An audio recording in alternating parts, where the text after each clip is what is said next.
The community center buzzed with quiet energy that Thursday afternoon.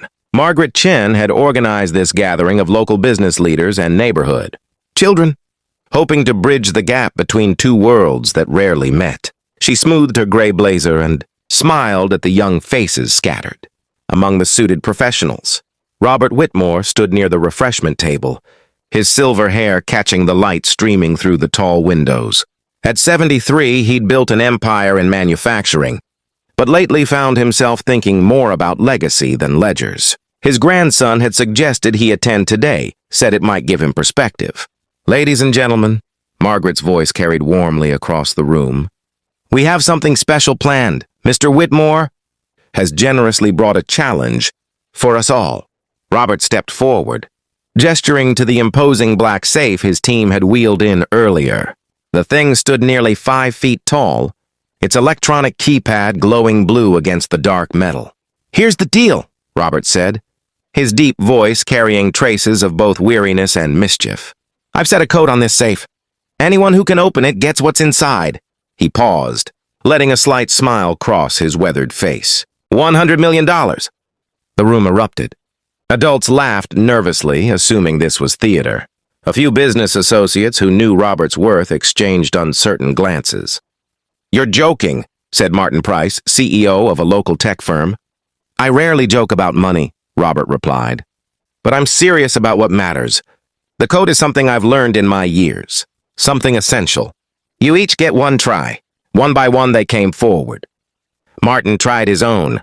Birthday, the kind of number a successful man might think the world revolved.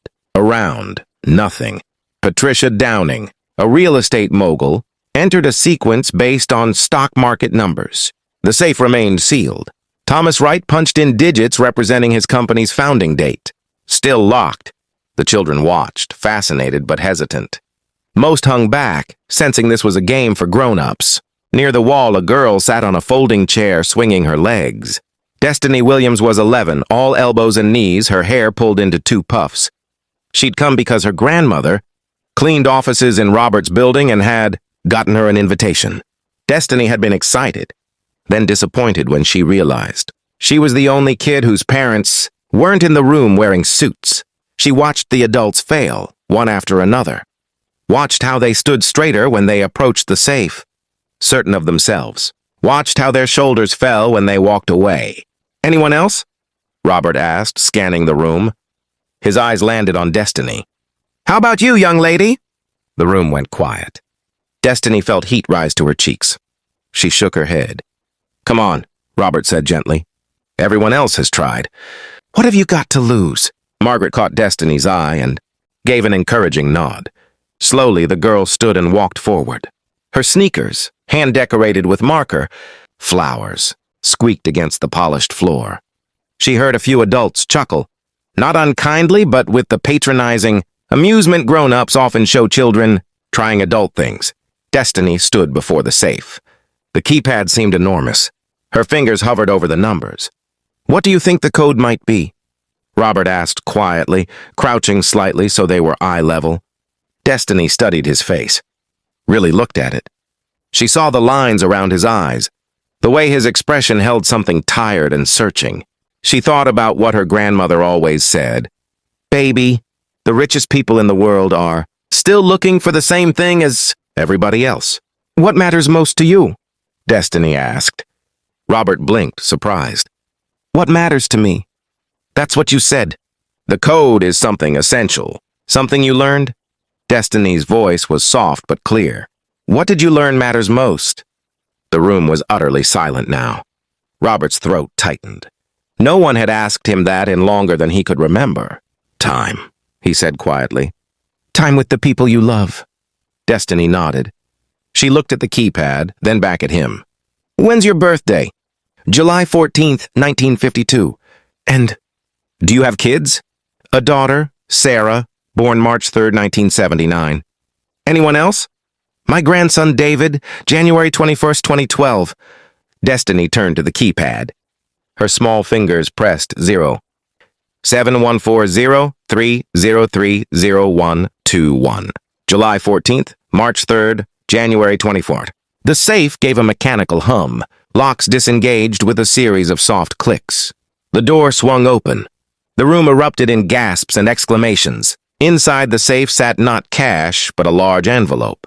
Robert reached past Destiny and pulled it out, his hands trembling slightly. "Well," he said, his voice thick, "we have a winner." He opened the envelope and withdrew papers. "This is a trust fund established this morning. $100 million to be managed for Miss Destiny Williams' education and future, with her grandmother, as trustee until she comes of age." He looked at the stunned girl.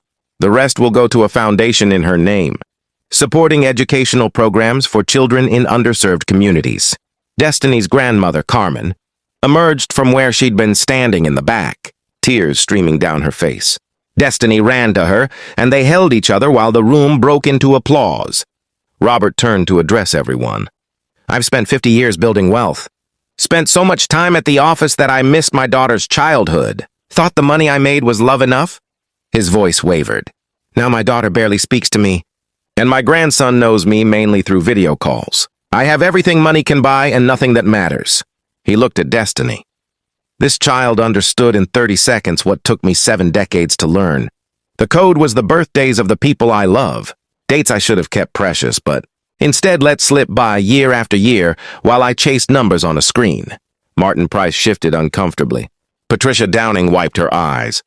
Thomas Wright stared at his expensive shoes. "The safe was never the point," Robert continued. "I wanted to see if anyone would ask what I valued rather than guess what I might want. Destiny, you didn't think about what would impress me. You asked about what mattered to me. That's wisdom I couldn't buy with all my money."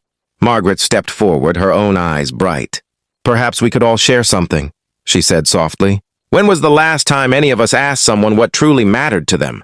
The room fell into thoughtful silence. Then slowly conversations began. Quiet at first, then growing warmer. Business cards went back into pockets. People pulled out phones not to check messages, but to show photos of their children, their parents, their lives beyond the balance sheets. Robert crouched beside Destiny again. "Thank you," he said simply. "For what?" Destiny asked, still overwhelmed. "For reminding me what I've forgotten. For seeing me as a person, not just a rich man." He smiled, and it reached his eyes in a way that suggested it had been a while. "And for giving me the courage to change while there's still time." Carmen approached, hesitant, despite having cleaned Robert's offices for 15 years. "Mr. Whitmore, this is too much." "No," Robert said firmly but kindly. "It's not enough and it's far too late. But it's a start." He looked at Destiny.